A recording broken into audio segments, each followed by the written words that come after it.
लेकर किस वजह से देखते हैं? देखिए, जो अवैध पे कार्रवाई हो रही है, आप ही अवैध कह रहे हैं तो फिर तो बात ही खत्म हो गई। अवैध पे तो कार्रवाई होनी चाहिए।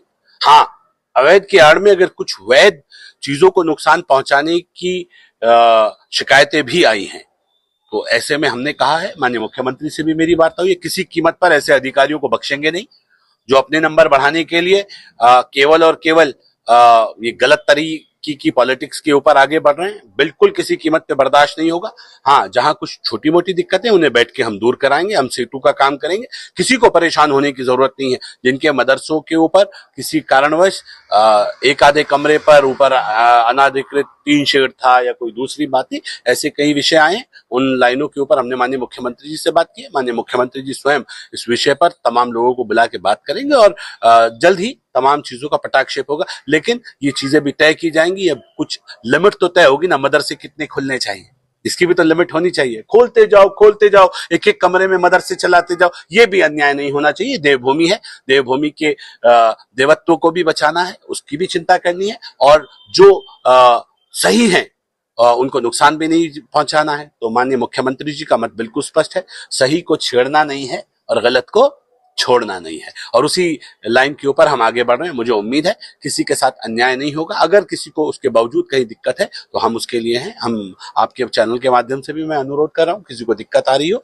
तो हमसे संपर्क करें, मिलकर चीजों का समाधान करेंगे। एक सलीम अहमद देवबंदी है, उनका कहना है कि मजार सिर्फ रहती है जो कुछ लोग अपना बिजनेस चला सके। इस बात से कितना ताल्लुक? देखिए, मैं ये कह रहा हूं कि वो अलग मसलों की लड़ाई है, कौन क्या कह रहा है। इन लोगों को ये बांटने वाले लोग हैं, इनकी बहुत ज्यादा ध्यान देने की आवश्यकता नहीं। लेकिन जहां जिन अवैध मजारों के ऊपर कार्रवाई की गई जो जंगलों में थी, मुझे लगता है कि जिनको अवैध माना गया है, अब वो कहां से कोई रातों रात 4 ईंटें लगा के और उसके ऊपर चादर डाल दे और उसे मजार कहने लगे, फिर ऐसा भी ठीक नहीं है। तो हम ईमानदारी से ना नेगेटिव हैं ना बहुत ज्यादा पॉजिटिव हैं, हम बीच वाले रास्ते पे हैं।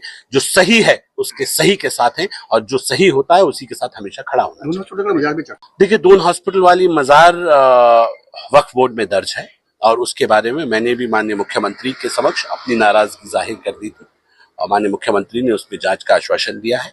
वो कम्युनिकेशन गैप हुआ है, प्रशासन की तरफ से कहा गया कि हमने नोटिस दिया था और हमारे जो मुतवल्ली हैं उन्होंने कहा कि हम पे नोटिस नहीं आया है। ये दोनों विषय एक दूसरे को कॉन्फ्लिक्ट कर रहे हैं कि ऐसा हुआ तो जवाब क्यों नहीं दिया गया। वक्फ बोर्ड को जवाब देना चाहिए था। जो हुआ वो दुखद था और इसके बारे में आगे हम प्लानिंग कर रहे हैं। कोई भी अनैतिक काम नहीं होगा जिससे सरकार की या मुसलमानों को ऐसा लगे कि उनकी आस्था को ठेस पहुंच रही है। हर चीज में बीच का रास्ता निकलेगा, सबके साथ न्याय होगा। ये ईमानदार सरकार है, न्याय